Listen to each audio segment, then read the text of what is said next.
ಹನಿ ಅಥವಾ ಜೇನುತುಪ್ಪ ಇದನ್ನು ರೆಗ್ಯುಲರಾಗಿ ತಗೊಳ್ಳೋದ್ರಿಂದ ಸ್ಪರ್ಮ್ ಕೌಂಟು ಮತ್ತು ಮೊಟಿಲಿಟಿ ಜೊತೆಗೆ ಸೆಕ್ಷುವಲ್ ಹೆಲ್ತಿಗೆ ಹೆಲ್ಪ್ ಮಾಡುತ್ತೆ.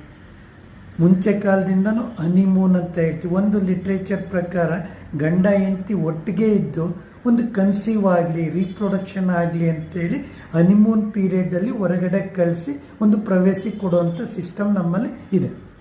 ಹನಿನಲ್ಲಿ ಕಾರ್ಬೋಹೈಡ್ರೇಟ್ಸು 17 ಟೈಪ್ಸ್ ಇದೆ.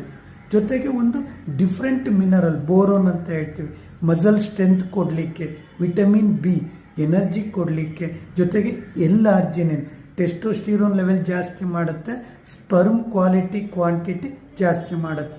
ತುಂಬ ರಿಸರ್ಚ್ ಏನು ಹೇಳೋದು, ಇದೊಂದು ಗುಡ್ ಸ್ಟ್ರೆಂತ್ ಕೊಡೋದ್ರಿಂದ ಒಂದು ಸೆಕ್ಷುವಲ್ ಫಿಟ್ನೆಸ್ಸಿಗೆ ಹೆಲ್ಪ್ ಮಾಡುತ್ತೆ ಅಂತೇಳಿ.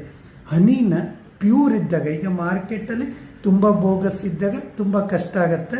Pure honey daily 1 or 2 teaspoon morning empty ಸ್ಟಮಕ್ಕಲ್ಲಿ ತೊಗೊಳೋದ್ರಿಂದ ವೆಯ್ಟ್ ಲಾಸಿಗೂ ಹೆಲ್ಪ್ ಮಾಡುತ್ತೆ. ಜೊತೆಗೆ ಟೆಸ್ಟೋಸ್ಟಿರೋನು ಕೆಲವೊಂದು ಏಜ್ ಆಗ್ತಾ ಈಸ್ಟ್ರೋಜನ್ ಆಗಿ ಕನ್ವರ್ಟ್ ಮಾಡೋದನ್ನು ತಡೆಯುತ್ತೆ.